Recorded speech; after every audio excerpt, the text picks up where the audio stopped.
शूद्रोपद्रवशमनाय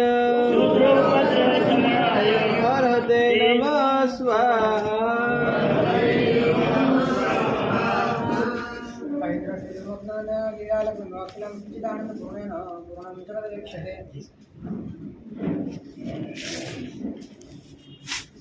આનંદકારી આનંદ કલ્યાણને કરનારા ધર્મ ચક્રવર્તી હરિહંસ પરમાત્માના શાસનની અંદર જઈ ગયેલા મહોપાધ્યાય યશોવિજયજી મહારાજ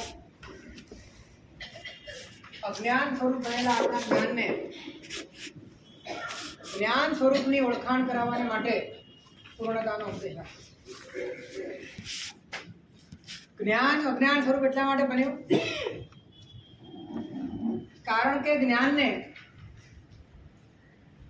જ્ઞેયમાં જ્ઞાન જણાય, જ્ઞાનને જ્ઞેયમાં અસ્તિત્વ જણાય, જ્ઞાનને જ્ઞેયમાં સુખ જણાય અને જ્ઞેય પણ ક્યાં જણાય છે?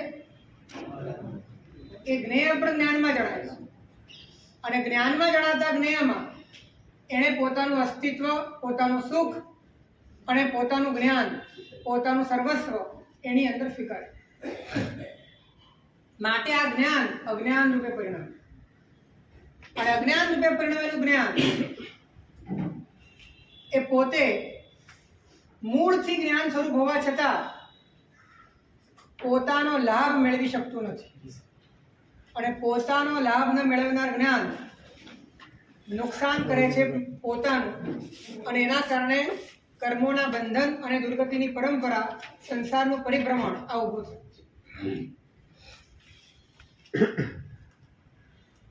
તો જ્ઞાન એ જ બંધનને પ્રાપ્ત કરે છે, જ્ઞાન જ મુક્તિને પ્રાપ્ત કરે છે. જ્ઞાન અને આત્મા અભેદ છે, માટે આત્મા જ બંધનને પ્રાપ્ત કરે છે અને આત્મા જ મુક્તિને પ્રાપ્ત કરે છે તેમ કહેવાય. પણ મૂળ આખી પ્રક્રિયા જે થાય છે એ ઉપયોગથી થઈ રહી છે. એટલે ઉપયોગ પોતાના સ્વતંત્ર સ્વરૂપને કઈ રીતે ઓળખી શકે?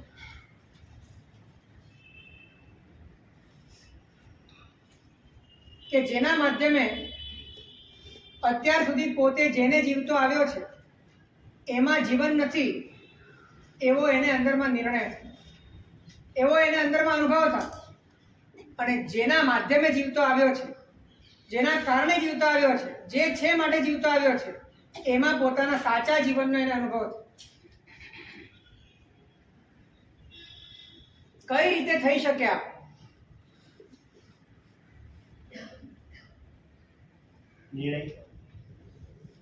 જ્ઞાન પ્રગટ એવો આત્માનો ગુણ છે,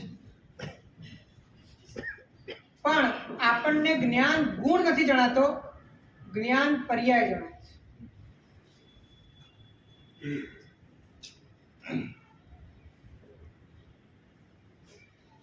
માત્ર જ્ઞેયને જાણનાર અને જ્ઞેય રૂપે પરિણમનાર,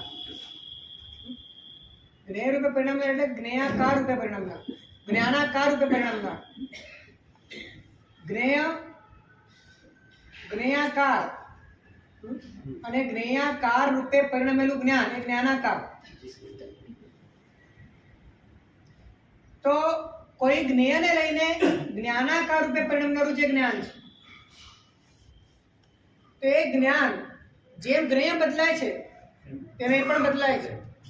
તો બદલાતું જે જ્ઞાન છે એ પર્યાય છે,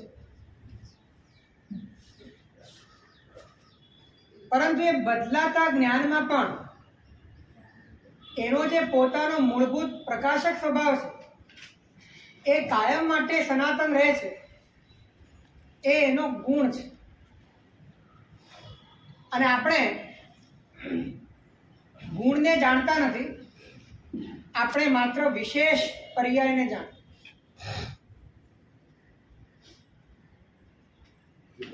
અને પર્યાયને જ સ્વરૂપ માનીએ છીએ. સર આપણું તો સતત ચેન્જિંગ થયા છે, હે? સતત ચેન્જિંગ જ થયા કરે છે. એટલે તો તમારો હું પણ ચેન્જિંગ થાય છે. હું ક્યાં તમારો એકનો એક છે? સ્ટેટિક તો જે છે એ ગુણ જ છે. તો આપણને જે અનુભવ છે એ અનુભવ શેનો છે? એક્ટિવનો છે. એક્ટિવ સ્ટેટિકનો અનુભવ નથી. બરાબર છે. અને સ્ટેટિક એક્ટિવ વખતે એક્ટિવમાં છે જ. એક્ટિવના સર્વ દેશમાં હાજર છે. હાજર છે. આ એક બહુ નવાઈની વાત છે. કારણ કે એના વગર એક્ટિવ થઈ શકે નહીં. એટલે જ્યાં જ્ઞાન પર્યાય છે ત્યાં જ જ્ઞાન ગુણ છે. અને હજી આગળ કહું કે જ્યાં જ્ઞાન ગુણ છે ત્યાં જ જ્ઞાયક છે.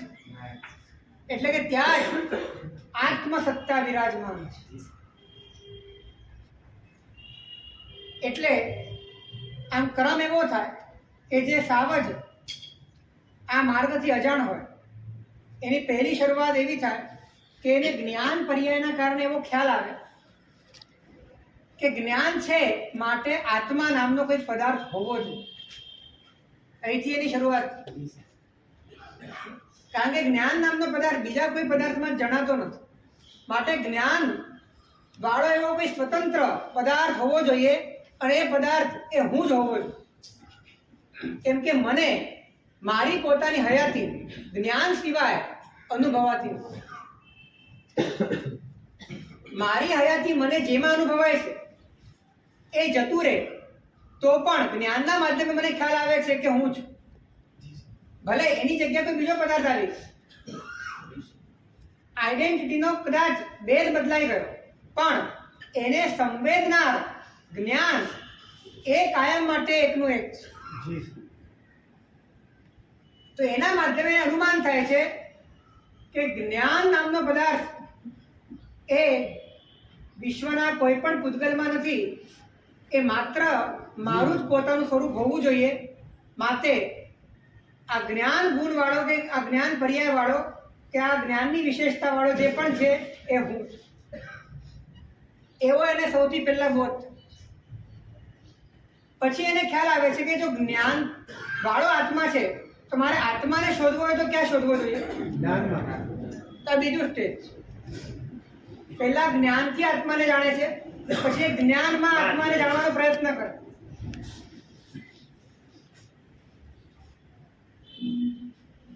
જ્ઞાનમાં આત્માને જાણવાનો પ્રયત્ન કરે છે પણ જ્ઞાનમાં જેમ કોઈ પદાર્થ છે એ રીતે કોઈ આત્મા નથી. જ્ઞાનમાં જે રીતે આ પ્રવચન છે, જે રીતે આ શબ્દો છે, જે રીતે ટીવી છે, જે રીતે સિરિયલો છે, જે રીતે અલગ અલગ પ્રકારના ભૂસા ભરેલા છે કે અલગ અલગ પ્રકારની માહિતીઓ છે એ પ્રકારે જ્ઞાનમાં આત્મા.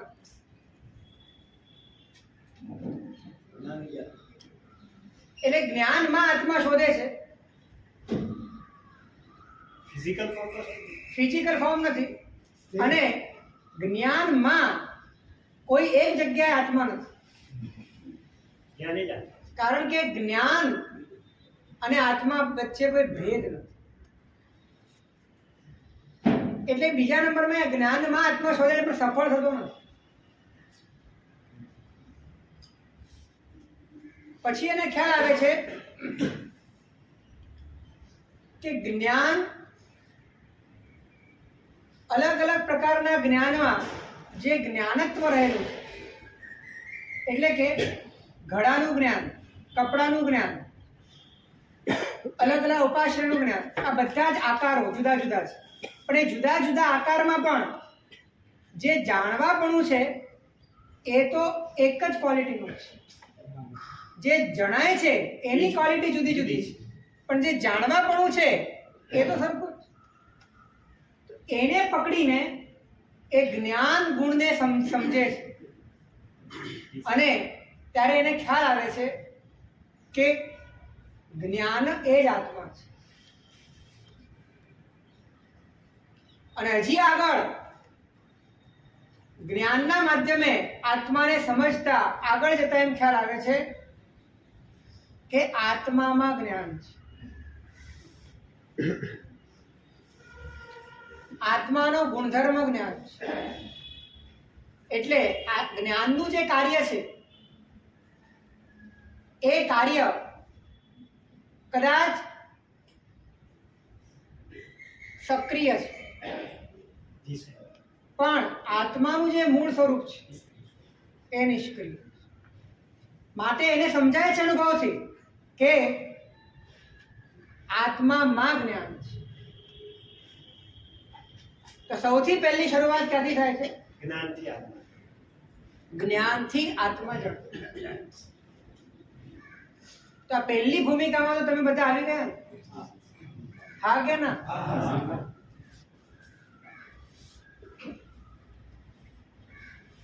બહિર્મુખતા ટાળવાનો અભ્યાસ બહુ સારી રીતે કર્યા પછી સ્વરૂપને ઓળખવાનો અંતર્મુખ પુરુષાર્થ શરૂ થાય. બહિર્મુખતાને ટાળવાનો પ્રયત્ન જે નથી કર્યો, જેણે નથી કર્યો, એ અંતર્મુખ સ્વરૂપને ઓળખવાનો, અંતર્મુખ થઈને સ્વરૂપને ઓળખવાનો જે પુરુષાર્થ કરવો જોઈએ એ કરી શકતો નથી. કારણ કે હજી એના છેડા બહાર બંધાયેલા છે, એની રુચિ બહાર અટવાયેલી છે, સંડોવાયેલી છે. એટલે ભાવનાઓના માધ્યમે, વૈરાગ્યના માધ્યમે ચારે બાજુના તાંતણાઓ તૂટી જાય પછી સ્વરૂપને ઓળખવાનો પુરુષાર્થ વ્યાજબી ગણાય. જ્ઞાનથી આત્માને જ્યારે વાત આવે ત્યારે બહિર્મુખતા ઓટોમેટિક ટળાતી ન જાય. ટળાતી જાય છતાં રસ રુચિ પણ ઓછો થતો જ જાય. થતો જાય છતાં એ રસ રુચિ જે છે બહારની, એ તમારી આ જાગૃતિને પણ ખતમ કરી શકે છે. એટલી ગાઢ છે. એટલી ગાઢ છે. માટે એ રસ રુચિને તોડવાનો પણ એક સ્વતંત્ર પુરુષાર્થ કરવો જોઈએ. જી સાહેબ. અને એ થાય પણ છે. તમારો અનુભવ પણ છે કે અમારી જાગૃતિ ટકતી નથી. તો ટકતી નથી એનું કારણ શું છે? બહિર્મુખતા છે, રસ છે બાપ. તો એકવાર જાગૃતિ આવ્યા પછી જાગૃતિ છે માટે બહિર્મુખતા ટળી જશે એવો અધ્યાહાર ભાવ રાખવાની જરૂર નથી. જી સાહેબ. જાગૃતિ આવ્યા પછી કામ તમામ કરી નાખવાનું છે બહિર્મુખતા, અને પૂરેપૂરો એનો રસ તોડવાનો પ્રયત્ન શ્રાવકે, સાધુએ, સાધકે કરવા. એ થઈ જાય તો પછી જાગૃતિ તમારી સુરક્ષિત. જાણવાનું જોવાનું મન થયા કરે. જી સાહેબ. ખ્યાલ આવે છે? જી સાહેબ. સાહેબ જાગૃતિ એક સરખી કેમ નથી રહેતી? જાગૃતિ સરખી ન રહેવાનું કારણ તમે તમારા કેન્દ્રથી બહાર ફંટાવો. હવે જે બહાર ફંટાવાય છે એનું કારણ છે રસ રુચિ બહારના પદાર્થો. એટલે હવે એકવાર જાગૃતિ તમને સમજાઈ ગઈ પછી તમે જો રસ રુચિ ટાળતા નથી તો જાગૃતિનું બળ ઘટે છે, અને જો રસ રુચિ ખતમ કરી નાખો છો તો જાગૃતિનું બળ વધે.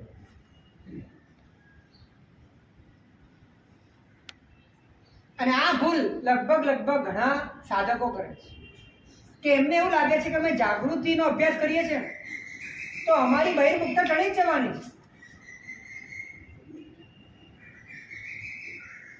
અને અનુભવ એવો છે કે જાગૃતિના અભ્યાસમાં જાગૃતિની કલ્પના કરીને બહિર્મુખતાના બધા જ ગોરખ ધંધા પોષાય. કારણ કે એને એવો ખ્યાલ છે કે હું જાગૃત છું, પણ એ જાગૃત નથી. જાગૃતિ સૂઈ ગઈ છે, જાગૃતિનું સપનું ચાલુ છે. ખ્યાલ કેવી રીતે આવે? હે? ખ્યાલ કેવી રીતે આવે? ખ્યાલ એ રીતે આવે કે જ્યારે તમારી અંદર શુદ્ધિનું કાર્ય થતું નથી અને કેવળ કલ્પનાના વિસ્તારમાં તમે તમારા દોષોને પણ છાવરવાનું કામ કરો, ત્યારે ખબર પડે કે તમારી જાગૃતિ સિન્થેટિક છે, તમારી જાગૃતિ કૃત્રિમ છે.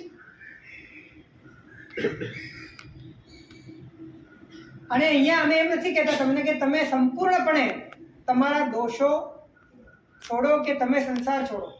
અમે એમ કહીએ છીએ કે અંદરનો રસ તોડી નાખો. પૂરેપૂરા દોષ ટળી જાય એવું પોસિબલ નથી, પણ દોષોમાંથી રસ નીકળી જાય એવું પોસિબલ. પૂરેપૂરા સંયોગ છૂટી જાય પોસિબલ નથી, પણ સંયોગોમાંથી પૂરેપૂરો રસ છૂટી જાય પોસિબલ. બહિર્મુખતા ટાળવાનો સ્વતંત્ર પુરુષાર્થ. બહિર્મુખતા ટાળવાનો પુરુષાર્થ જાગૃતિપૂર્વક થાય, અને બહિર્મુખતા જેમ જેમ ટળતી જાય તેમ તેમ જાગૃતિ ઘનિષ્ઠ થાય, અને ઘનિષ્ઠ થયેલી જાગૃતિમાં અંતર્મુખતાનો પુરુષાર્થ શરૂ થાય.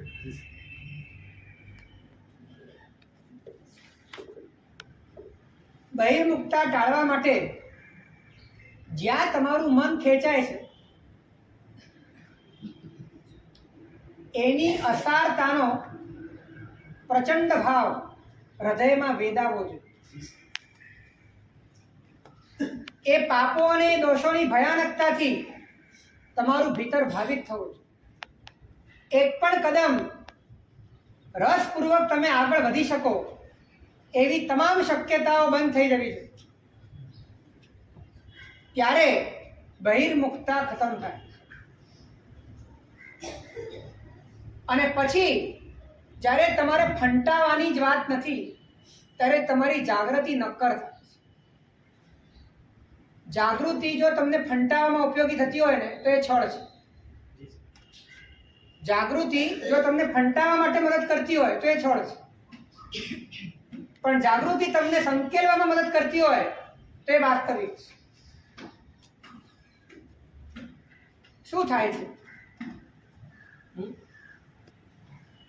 અધ્યાત્મના માર્ગે મોટા ભાગે જાગૃતિ છળ બની જાય છે.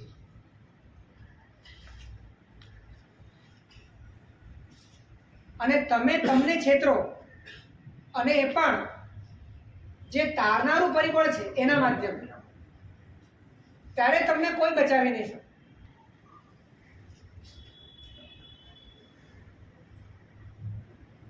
એટલા માટે અહીંયા પ્રામાણિકતાની પરમ આવશ્યકતા છે.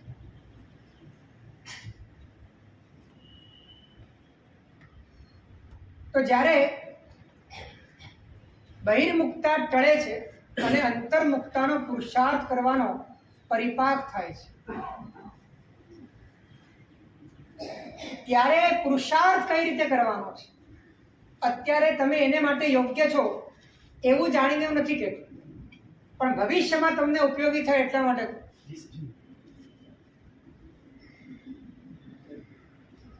જ્યાં સુધી તમારી આંતરિક બહિર્મુખતા ટળે નહીં ત્યાં સુધી આ જે પણ ઉપાય છે તમારા માટે કારગત નીવડવાનો નથી. પણ એક પ્રક્રિયા તમારી જાણમાં રહે, અને જીવના પરિણામ એવા હોય છે કે અંતર્મુહૂર્તમાં પણ બધું કામ થઈ શકે. એ અપેક્ષાએ તમને કહીએ છીએ.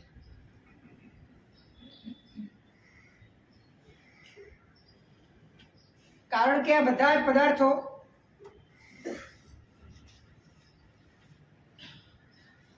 અમે પૂરી એવી તકેદારીથી કહીએ છીએ કે તમને એનું કોઈ આડઅસર ન થાય, એવી પૂરી કાળજી રાખીએ છીએ. એટલે તમારે પણ એવી કાળજી રાખવી જોઈએ. જ્યારે લક્ષ્ય પ્રત્યેની સંપૂર્ણ વફાદારી ન હોય ત્યારે પોતાના પૌદ્ગલિક ઢળાવ માટેના જેટલા પણ અનુકૂળ બાબતો હોય એને આ જીવ તરત જ પોતાની રીતે ઢાળી લે.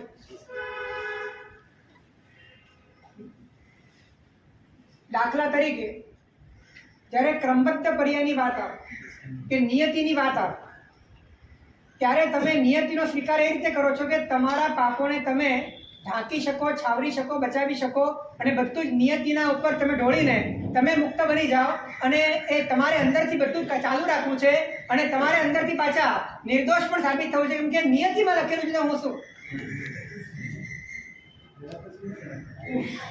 આ નિયતિનો પદાર્થ જે રીતે મુમુક્ષુ ગ્રહણ કરે છે એની રીત અલગ છે, અને એક સામાન્ય વ્યક્તિ જે વિષય કષાયમાં રાચેલો છે, જે માત્ર ને માત્ર આંતરિક રીતે પોતાની આઈડેન્ટિટીમાં અને પૌદ્ગલિક સુખોની અંદર સાર બુદ્ધિ રાખીને બેઠો છે, એ વ્યક્તિ પરમાત્માના શાસનના ગુણ પદાર્થોની બહુ જ ખોટી રીતે એનો સ્વીકાર કરીને પોતાની પણ દુર્દશા કરે છે અને બીજાની પણ દુર્દશા કરે છે.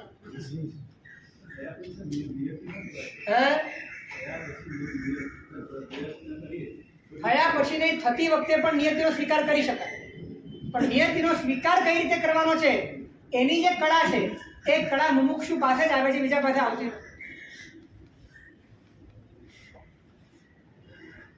એ નિયતિનો સ્વીકાર પોતાનો કર્તા ભાવ તોડવા માટે જ કરે છે અને અંદરથી પોતે મુક્ત થાય છે, જ્યારે પેલો નિયતિનો સ્વીકાર પોતાના આંતરિક દોષોને અકબંધ રાખવા માટે કરે છે. આડઅસર છે. ક્ષમતા ભાવ ટકાવવા માટે પણ કરી શકે. ક્ષમતા ભાવનો અર્થ જ એ છે, ક્ષમતા ભાવનો અર્થ એ છે કે તમને કોઈ અસર ન થાય, અને અસર એટલા માટે ન થાય કેમ કે તમારો એની અંદર કોઈ ભાગ નથી, તમારો એની અંદર કોઈ અધિકાર જમાવવાની તમારી કોઈ શક્યતા નથી, દરેક વસ્તુ સ્વતંત્ર છે. આવું જાણીને તમારો અને એના વચ્ચેનો સંબંધ જ નથી, તો પછી અંદરનો કર્તા ભાવ તમારો સમાપ્ત થાય છે, એને માટે નિયતિનો સ્વીકાર છે.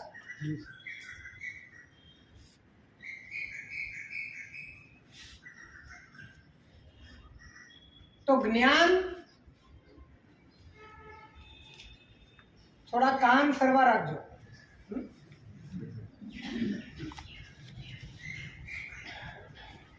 તો જે વર્તમાન ક્ષણ છે, એ વર્તમાન ક્ષણ વાળું જે જ્ઞાન છે,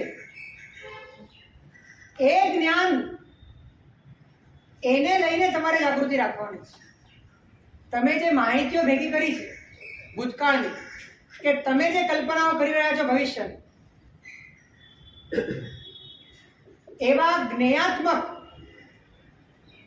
એવા દ્રશ્યાત્મક પદાર્થો એ જ્ઞાન નથી. પણ તમારે અત્યારની આ ક્ષણે તમે પ્રવચન સાંભળી રહ્યા છો, આ ક્ષણે તમારી જે જ્ઞાન પર્યાય છે, તમારી જે વર્તમાન તમારું જે જ્ઞાન છે, એ જ્ઞાન એને લઈને તમારે જાગૃતિ રાખો. એટલે હું જ્ઞાન સ્વરૂપ છું, આવી વાત તો સાંભળી, પણ આવી વાત સાંભળ્યા પછી, સમજ્યા પછી પાછી કલ્પના થઈ જાય છે કે હું જ્ઞાન સ્વરૂપ છું. તો એ કામ નહીં લાગે, કેમ કે અહીંયા લાઈવનેસ જોઈશે. તો તમારું જે વર્તમાન જ્ઞાન છે એ લાઈવ છે, અને એ જ્ઞાનને લઈને જ તમારે તમારી જાગૃતિ રાખવાની છે. અને આ વર્તમાન જ્ઞાન શાશ્વત છે,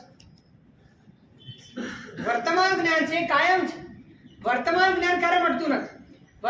વર્તમાન જ્ઞાનના વિષય બદલાય છે, વર્તમાન જ્ઞાનના પદાર્થો બદલાય છે, વર્તમાન જ્ઞાનનો આકાર બદલાય છે. વર્તમાન જ્ઞાન કાયમ છે કે નહીં? જાગૃતિ પણ વર્તમાનમાં છે. પણ વર્તમાનમાં અત્યાર સુધી કોઈ જ્ઞેયની જાગૃતિ થતી હતી. વર્તમાનમાં અત્યાર સુધી કોઈ પોતાની પૌદ્ગલિક આઈડેન્ટિટીની જાગૃતિ થતી હતી. વર્તમાનમાં અત્યાર સુધી ભૂત અને ભવિષ્યના આયોજનો અને પ્રબંધોની જાગૃતિ થતી હતી, અને એના માધ્યમે હું આવો થઈશ કે તેવો થઈશ એવા પ્રકારની આઈડેન્ટિટીઓનો એક ઢગલો ઊભો થતો હતો. એની જગ્યાએ કેવલ વર્તમાન તમારું જે જ્ઞાન છે, નહીં કે જ્ઞેય, એને લઈને તમારે તમારી જાગૃતિ ઊભી કરવાની. હવે આ વર્તમાન જ્ઞાન જે છે,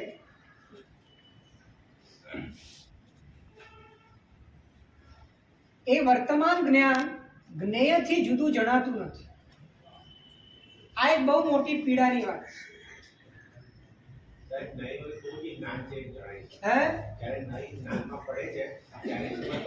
આ જ્ઞાન છે, બાકી તો ખબર જ નથી પડતી. પણ આટલું એક નક્કી કરો કે વર્તમાનમાં જાણું છું, જાણી રહ્યો છું, નોઈંગ જે ચાલી રહ્યું છે એ ભલે જ્ઞેય સાપેક્ષ ચાલુ છે, પણ ચાલુ તો છે કે એની જાગૃતિ 24 કલાક રાખી શકાય કે ન રાખી? વિચાર આવે તો જાગૃત નથી. હે વિચાર આવે તો જાગૃત કે વિચાર જાણતા નથી? જાણે.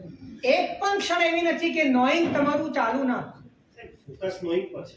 હે ફોકસ નોઈંગ ઉપર છે કે નોઈંગ જ ફોકસ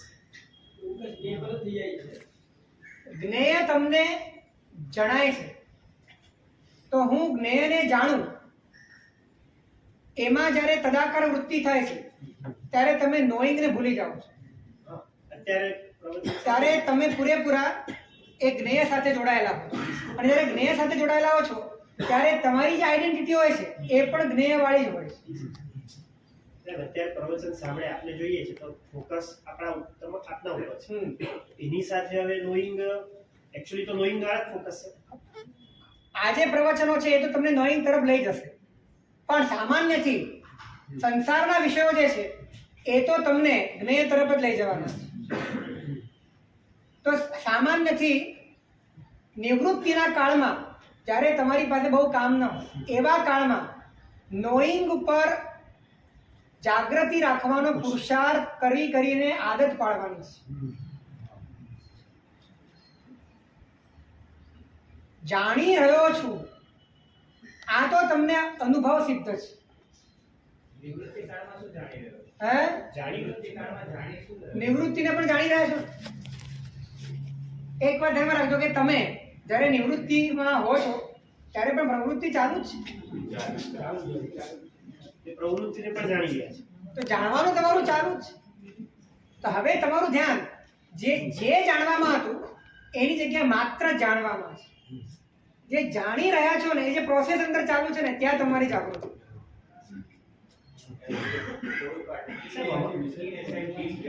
શું કહો છો? ડીપ જવાનું, પણ એ ડીપ જઈને વર્તમાન ક્ષણ છૂટવી ના જોઈએ. દાખલા તરીકે હું જાણી રહ્યો છું, એમનો પ્રશ્ન છે ને એમાં જે ઊંડા ઉતરી કે હું જાણી રહ્યો છું, તો એમાં તમે કોઈ પદાર્થ પકડ્યો કે આને જાણી રહ્યો છું. હવે એ તમારી એ વખતની વર્તમાન ક્ષણ હતી કે જ્યારે તમે એને જાણતા હતા. એ પછીના ક્ષણમાં તો તમારું મન પલટાય, પણ તમે એ ભૂતકાળની ક્ષણને લઈને, ભૂતકાળના જ્ઞેય પદાર્થને લઈને જાણી રહ્યો છું એને પકડીને બેઠા છો, તો એ નહીં ચાલે. જે એકદમ ફ્લુઅન્ટ, એકદમ પ્રત્યુત્પન્ન એ ક્ષણે જે જાણી રહ્યું છે, ચાલી રહ્યું છે, એની ઉપર તમારે ધ્યાન આપવાનું છે. તમારે એને પકડવાનું નથી, તમારે એને પેદા કરવાનું નથી, તમારે એને બાંધવાનું નથી. એ ચાલુ જ છે, એને સમજવાનું. આ કાર્ય બે કાર્ય એક જ જગ્યાએ થાય છે, પ્રવૃત્તિનું ને જાણવાનું. હવે આ તો જાણવાનું કાર્ય રહેશે, આ પ્રવૃત્તિનું કાર્ય. પછી જો જ્યારે જાણવામાં જવાય છે ત્યારે પ્રવૃત્તિ અટકી જશે. શરૂઆતમાં અટકશે, પછી નહીં અટકે. શરૂઆતમાં એવું લાગશે કે અટકે છે, અને એના માટે શરૂઆતમાં કદાચ તમને થોડું એકાંત પણ જોઈશે આ અભ્યાસ કરવામાં, થોડી નિવૃત્તિ પણ જોઈશે.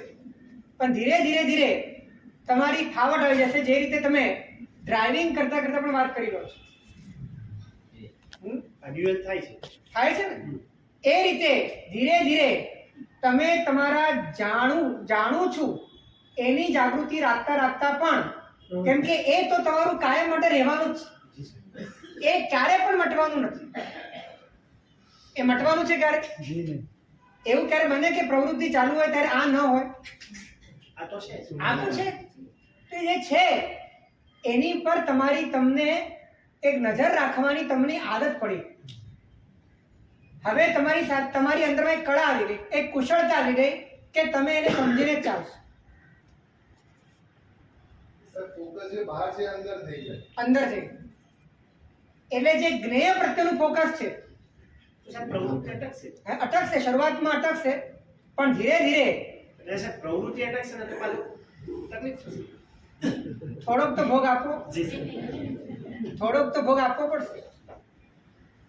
સત્ય માટે સુખને છોડવું પડશે. અને પ્રવૃત્તિ છૂટશે ને જી સર. તો પણ તમને કઈ છૂટી ગયાનો અંદરમાં અફસોસ નહીં થાય. કારણ કે જે પામી રહ્યા છો એ અદ્ભુત છે. જે તમને મળી રહ્યું છે એ અપૂર્વ છે. તો જાણી રહ્યો છું જે નોઈંગ પ્રોસેસ છે,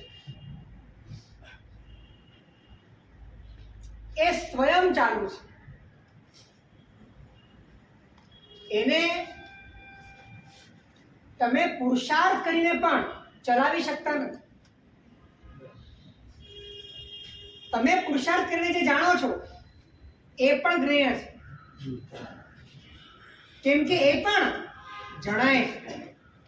એટલે તમારી જે સહજ નોઈંગ પ્રોસેસ છે એ સદાકાળ એક સૂર્યની જેમ, એક ચંદ્રની જેમ કે એક આકાશની જેમ બેકગ્રાઉન્ડની અંદર પ્રવર્તમાન છે.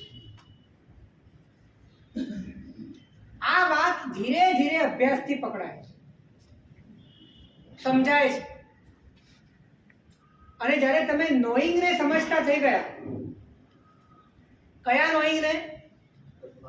વર્તમાન. નોઈંગ જ વર્તમાન શબ્દ છે. આઈએનજી વર્તમાનમાં જ લાગે છે. એને જેમ જેમ તમે સમજતા ગયા તેમ તેમ પલટાતા જ્ઞેય વચ્ચે પણ તમે જ્ઞાનની ધારાને પકડવા તરફ ગયા છો. સમજાય કે નહીં? જ્ઞેય પલટાય છે પણ નોઈંગ એ જ્ઞાનની ધારા એ એકની એક છે. એટલે પલટાતા પદાર્થોમાં તમે જે જકડાઈ જતા હતા,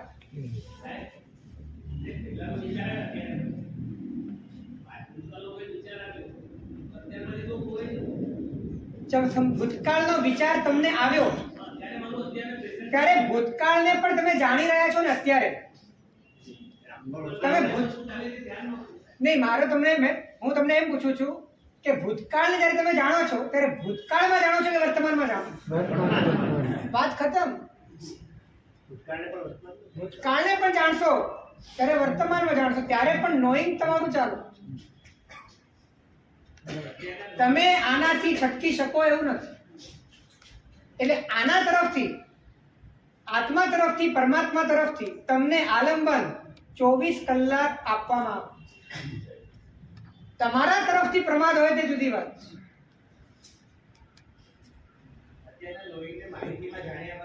માહિતીમાં નહીં, કોઈ મતલબ નથી.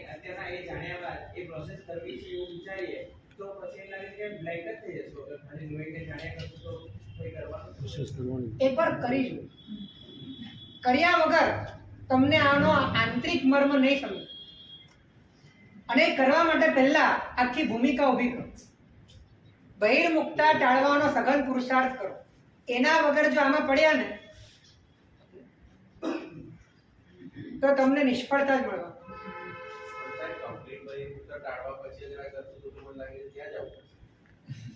અહીંયા આવો તો બહુ સારી વાત છે, પણ અહીંયા ન અવાય અને અહીંયા આવવાના ભાવ રહે તો પણ બહુ સારી. અને અહીંયા આવવાના ભાવ રહે એવો તમારો અંતરાત્મા ઘડાય, એવું હૃદય ઘડાય તો સમજવું કે તમે બહુ યોગ્ય માર્ગ ઉપર ચાલી રહ્યા. એમાં કઈ ખોટું નથી, એમાં કઈ બહુ ચિંતા કરવાની જરૂર નથી. રસ રુચિ થોડું એ બી બહિર્મુખતા ઓછી કરવાનો છે. રસ રુચિ તોડી નાખવી એ જ બહિર્મુખતા ટાળવાનો ઉપાય. એ થયા પછીની આ વાત કરું છું, એ સમજીને ચાલજો. નહીં હે સંપૂર્ણ તૂટી જવી. રસ રુચિ સંપૂર્ણ તૂટી જવી. રાગ દ્વેષ કદાચ રહે પણ રસ રુચિ ખતમ થઈ, નપુંસક થઈ જાય. રાગ દ્વેષ કઈ ઉકાળી ન શકે તમારે પર. તમારી ઉપર એ તમને ખેંચીને અત્યાર સુધી લઈ જતા હતા, હવે એનું સત્વ ખતમ થઈ જાય જ્યારે રસ રુચિ તમારી અંદરથી નીકળી. પછી એ આવે અને જાય. પણ એ પણ કાર્ય તો આના દ્વારા, શેના દ્વારા? અંતર્મુખતા દ્વારા. અંતર્મુખતાનું કાર્ય સફળ કરવું હશે તો પહેલા આટલી ભૂમિકા કૃત્રિમ રીતે પણ જોઈશે. પછી કુદરતી રીતે આવશે જુદી વાત, પણ કૃત્રિમ રીતે પણ તમારે તમારી બહિર્મુખતા ટાળવી જ પડશે. કારણ કે એક મ્યાનમાં બે તલવાર ના. તમે કહો કે હું પગ અહીંયા દહીંમાં પણ રાખું ને દૂધમાં પણ રાખું, અહીંયા ચાલતું નથી.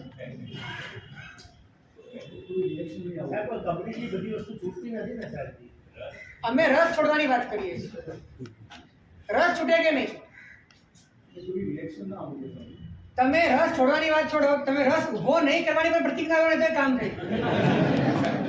રસ ઊભો નહીં કરવા. નીરસ તમે તો હાથે કરીને સ્ટડી કરીને પણ રસ ઊભો કરો. એની ક્યાં જરૂર છે? રસ નથી આવતો એની તમને ચિંતા થઈ જાય છે કે રસ કેમ નથી આવતો. પછી 10 પ્રયત્નો કરીને રસ લાવો છો તમે, અને રસ આવે એનો તમને રસ થઈ જાય છે, એમાં તમે રાજીના રેડ થઈ જાઓ છો. પરમાત્માની કૃપાથી રસ ઓસરી ગયો છે તો ધન્યવાદ આપો, એનો ઉત્સવ મનાવો. રસ ગયો તો એનાથી તમે અંદરથી નારાજ થઈ જાઓ તો સમજવાનું કે તમારી તત્વ પ્રીતિમાં જ ખામી છે.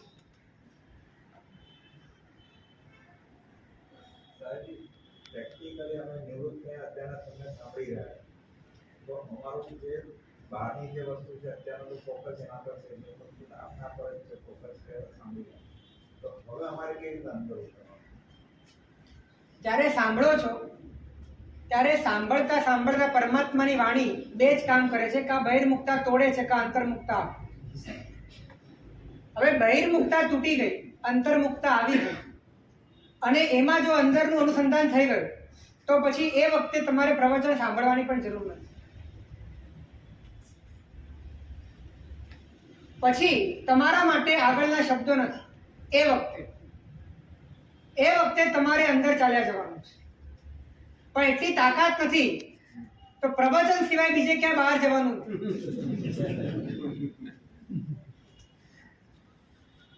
ચાલુ પ્રવચન પરમાત્માની ચાલુ વાણી સાંભળતા સાંભળતા ક્ષપક શ્રેણી મંડાય અને કેવળ જ્ઞાન થઈ ગયું.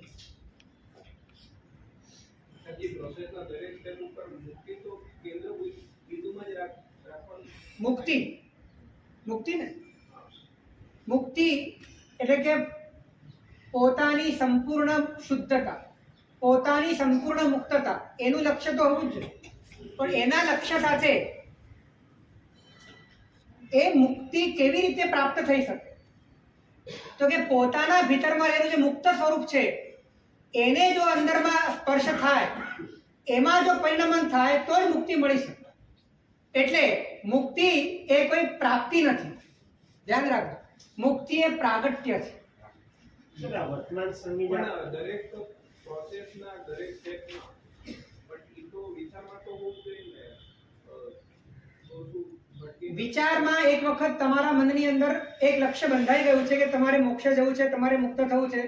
એ અનાગત લક્ષ્યની વાત આપણે કરી, પણ અનાગત લક્ષ્ય એ તમારા ભીતરમાં એક તમને અંદરથી પીઠબળ આપે છે, એ તમને ઉત્સાહ આપે છે, એ તમને પ્રોત્સાહન આપે છે. પણ કાર્ય ક્યારે થાય છે? વર્તમાન લક્ષ્ય જ્યારે તમે વર્તમાન લક્ષ્યને સ્પર્શો છો ત્યારે જ કાર્ય થાય. અને વર્તમાન લક્ષ્યને કઈ રીતે સ્પર્શવું એ વાત અત્યારે આપણી ચાલે. વર્તમાન લક્ષ્યને સ્પર્શવા માટે જે વર્તમાન આત્મા છે અને આત્માનો જે વર્તમાન ગુણ છે અને એ ગુણનો જે વર્તમાન અભિવ્યક્ત સ્વરૂપ છે એ શું છે? જ્ઞાન. અને એ જ્ઞાન, એ જ્ઞાનનો જે જ્ઞાનાત્મક ભાગ છે એ છે નોઈંગ, એ છે જાણવું. એ જાણવું, હવે એની ઉપર તમે ધ્યાન આપશો તો જાણવું છે અને તમે ધ્યાન આપો છો. સમજાય છે હું શું કહેવા માંગુ છું? નોઈંગ પ્રોસેસ ચાલુ છે, એ નોઈંગ પ્રોસેસ પર તમે ધ્યાન આપો છો તો એ પદ્ધતિ બરાબર નથી. નેવ ઉપર નોઈંગ ચાલુ છે અને એ નોઈંગ એ તમે જ છો, એ રીતે તમારે ધ્યાન આપવાનું. ઉપયોગથી નોઈને જાણો, હે? ઉપયોગ દ્વારા નોઈને જાણો. ઉપયોગ જ નોઈંગ છે, ઉપયોગ જ ઉપયોગ જ નોઈંગ છે. અને નોઈંગ છે તો એને તમે સહજ રૂપે જાણો. જો તમે એને પકડવા ગયા તો તમે એને પણ જ્ઞેયની કોટીમાં નાખી દો.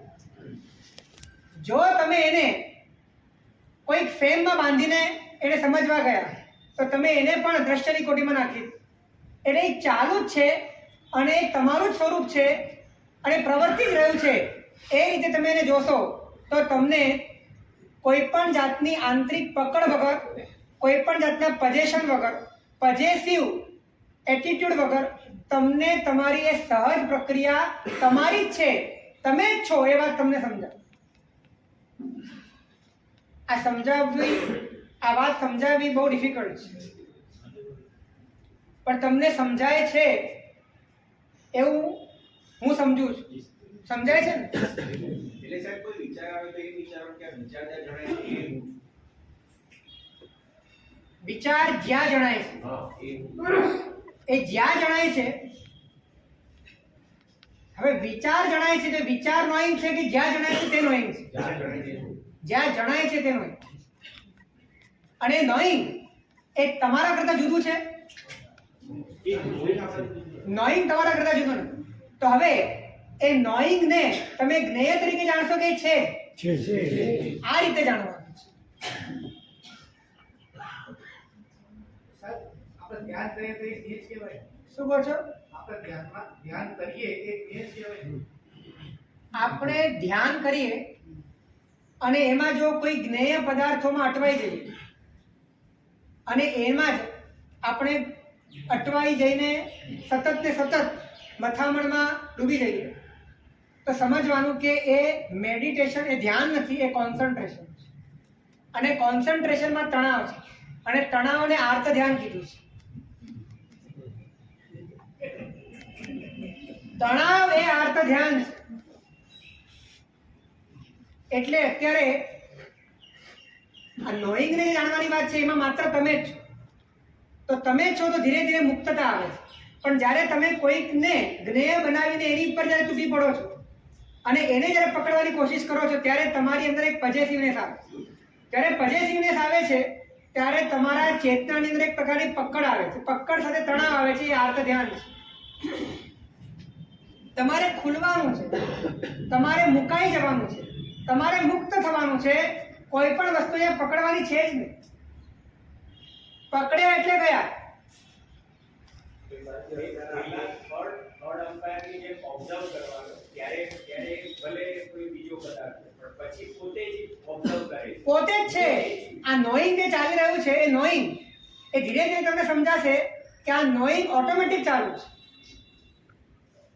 અને તમે એ નોઈંગને પણ જાણતા હશો ને તો તમને એ વખતે એમ ખ્યાલ આવશે કે એ પણ જણાઈ રહ્યું છે. તો એમ અલ્ટિમેટ તો શું રહેશે? અલ્ટિમેટ તો નોઈંગ જ રહેશે.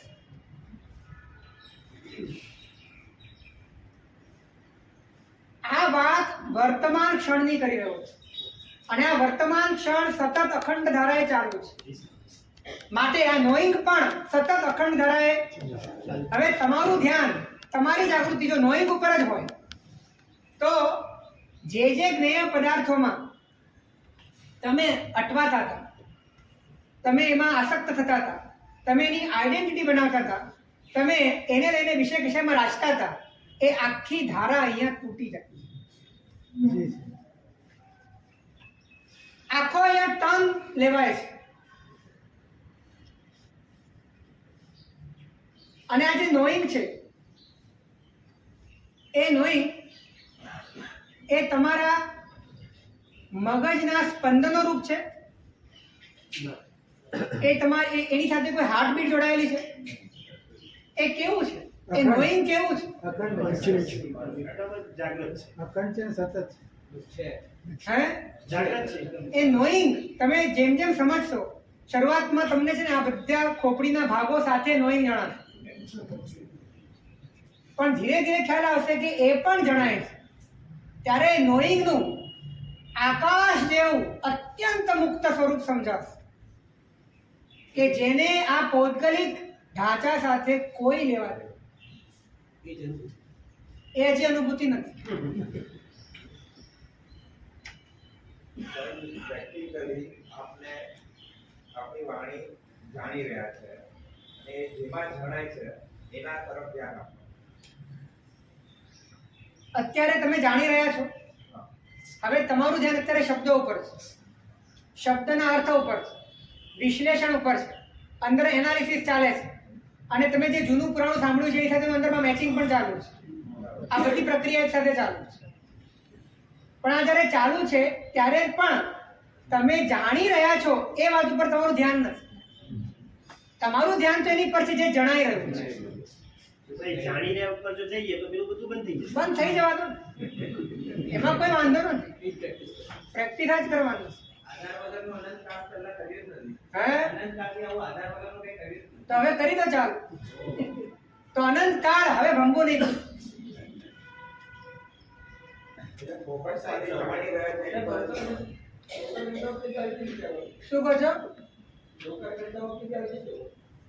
એક વાર ધ્યાનમાં રાખો. એક વાર આ છે ને સાધના પદ્ધતિ છે. આ સાધના પદ્ધતિ છે. નિવૃત્તિ કાળમાં તમે જ્યારે નિરાંતમાં હો ત્યારે જ આ કરો. मेरा दोषी कर दिया आपने। ગજબ વાત કરી. विचारों तो चालू कर दिया है। એટલે નિરાંતનો અર્થ એ છે કે બીજી કોઈ તમારે બાહ્ય પ્રવૃત્તિ ના એવી નિરાંત તો તમને ઘણી છે. તો એ વખતે તમે તમારા બીજું કોઈ કાર્યનો વિક્ષેપ ન હોવાના કારણે તમે આ પ્રેક્ટિસ કરી શકો. પણ જ્યારે તમારી બહિર્મુખતા વામ ઉછળતી હોય ત્યારે તમારે આ પ્રયોગ ના કરવો.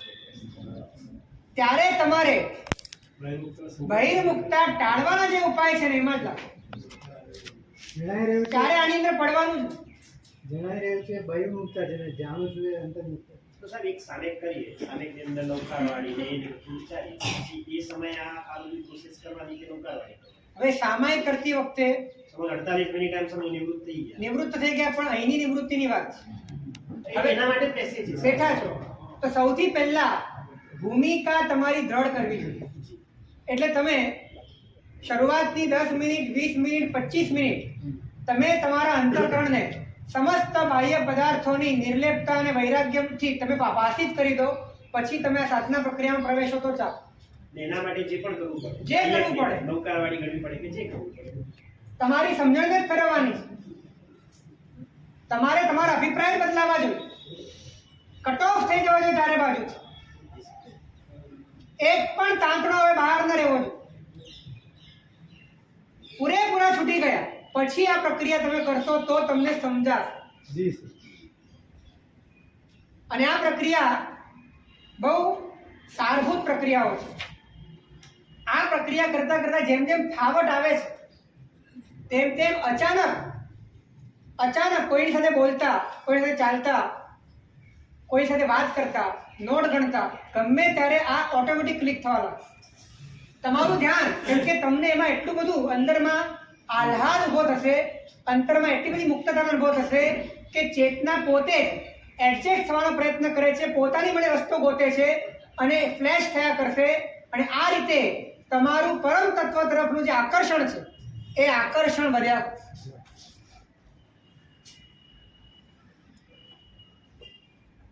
હવે આ જે નોઈંગ છે એ નોઈંગ આપણને પાછું જ્ઞેય વગર તો સમજાતું જ નથી. બરાબર? સામે જ્ઞેય છે તો જ નોઈંગ સમજાય. સ્વતંત્ર સમજાતું નથી. પણ ધીરે ધીરે થશે શું કે જ્ઞેય પલટાયા કરશે અને નોઈંગ ચાલુ રહેશે. તો ક્યારેક એવી ક્ષણ આવશે કે સામે કાંઈ નથી અને નોઈંગ છે અને તમારી જાગૃતિ નોઈંગમાં છે. તો એકાદ ક્ષણ એવી આવી જશે વચ્ચે કે જ્યારે તમને માત્ર નોઈંગ સમજાવશે, પણ તમારું ધ્યાન નોઈંગ પર જ હશે. તો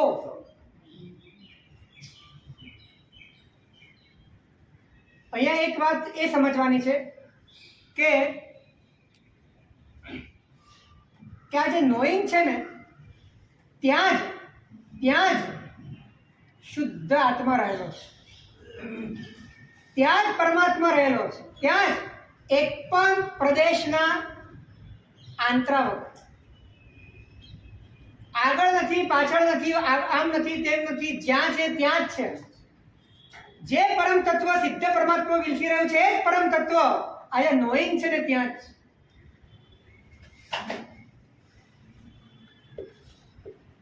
જે પરમાત્માને સમગ્ર સૃષ્ટિ પૂજી રહી છે એ જ પરમાત્મા આ જે નોઈંગ છે ને ત્યાં જ. હવે આપણે ભૂલ એ કરશું કે આ નોઈંગ છે ત્યાં જ પરમાત્મા છે ને, તો આપણે એને ગોતશું.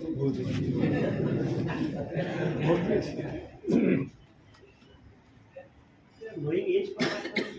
નોઈંગ એ પરમાત્મા નથી. નોઈંગ એ પરમાત્માનો સહજ ગુણ છે, એ પ્રક્રિયા છે. એટલે આ કેવી વાત છે કે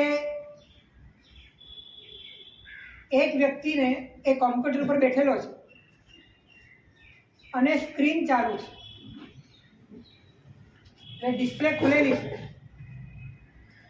અને એ અંદર ડેટા કોઈ શોધી રહ્યો છે.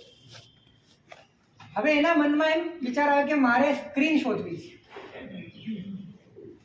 તો એ જેમ ડેટા શોધી રહ્યો છે ને એ રીતે કોમ્પ્યુટરમાં સ્ક્રીન શોધી રહ્યો છે.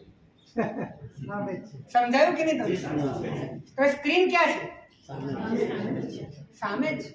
ને ડેટા એમાં જ હે? ડેટાનું કામ નથી, કામ સ્ક્રીનનું છે, પણ એ સ્ક્રીનને શોધી રહ્યો છે એ રીતે જે રીતે ડેટા શોધે છે. સેમ, કોઈ જ ફરક નથી. આ દ્રષ્ટાંત જ્યાં તમારું નોઈંગ છે, એટલે કે સ્ક્રીન ઉપરના જે દ્રશ્યો એ નોઈંગ છે. જ્યાં નોઈંગ છે ત્યાં જ આખી આ સ્ક્રીન છે. પણ તમે નોઈંગમાં સ્ક્રીનને ડેટાની જેમ શોધો. જણાય છે ત્યાં મારું અસ્તિત્વ. ત્યાં જ અસ્તિત્વ છે. જ્યાં જણાય છે ત્યાં જ અસ્તિત્વ. અને આ વાત સમજવી પણ અઘરી, પચાવવી પણ અઘરી, અને એ રીતે ચેતનાને આ વાતના વિશ્વાસમાં લાવીને એને બીજે કોઈ જગ્યાએ શોધખોળ ન કરવા માટે અંદરમાં એને મનાવવી, એ બહુ, કેમ કે એનો સંસ્કાર શોધવાનો છે. એને લાગશે શોધશું તો જ કંઈક મળશે, અને જ્યાં છું ત્યાં જ. આ તો ડાયજેસ્ટ થાય એવી વાત નથી, કારણ કે ત્યાં પણ એને પોતાના અનાદિકાળના સંસ્કારથી એને સૂક્ષ્મમાં સૂક્ષ્મ રીતે પણ કાંઈક કરવા જોઈએ, એને કાંઈક ગોતવા જોઈએ છે. અને એના માધ્યમે ત્યાં પણ પોતાની કોઈ સૂક્ષ્મ વ્યક્તિત્વની ધારાને અકબંધ રાખવા માંગે. તો આ નોઈંગથી જ્ઞાયક સુધીની યાત્રા કઈ રીતે કરવી? નોઈંગ એટલે આપણે હજી વર્તમાન જ્ઞાન સુધી જ પહોંચ્યા છે. એ વર્તમાન જ્ઞાનથી જ્ઞાન સામાન્ય અને જ્ઞાયક સુધી કઈ રીતે પહોંચવું એ વાત અગ્રે જીનાના વિરુદ્ધ કંઈ પણ બોલે છે. વસ્તુ સર્વ જગત પરૈત નિરતા ભવંતુ ભૂતગણા દોષા પ્રયંતુ નાશં સર્વત્ર સુખી ભવતુ લોક.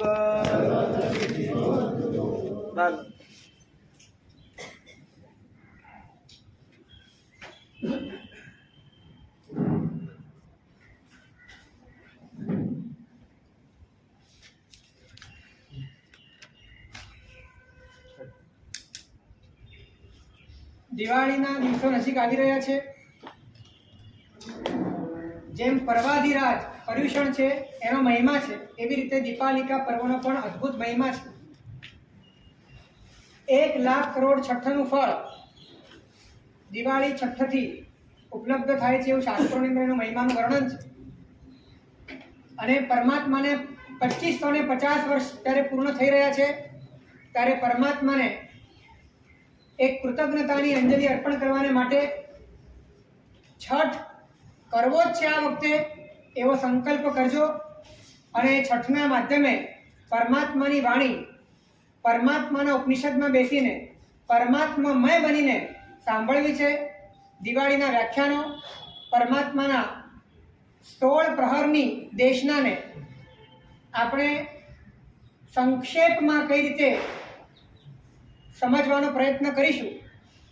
પણ એને માટે જો આ તપની ભૂમિકા હોય અને શરીર નિર્મળ હોય, મન પણ નિર્મળ હોય, તો એ વાતો પરમાત્માની એ પરમાત્માના કાળમાં જઈને પરમાત્માના સાનિધ્યમાં જઈને સાંભળવાનો શું અવસર આપણને મળશે. માટે બધાને પ્રેરણા છે કે દિવાળીનો છઠ કરવાનો ભાવ રાખજો અને બીજાને પણ પ્રેરણા કરીને જુઓ. ઈચ્છા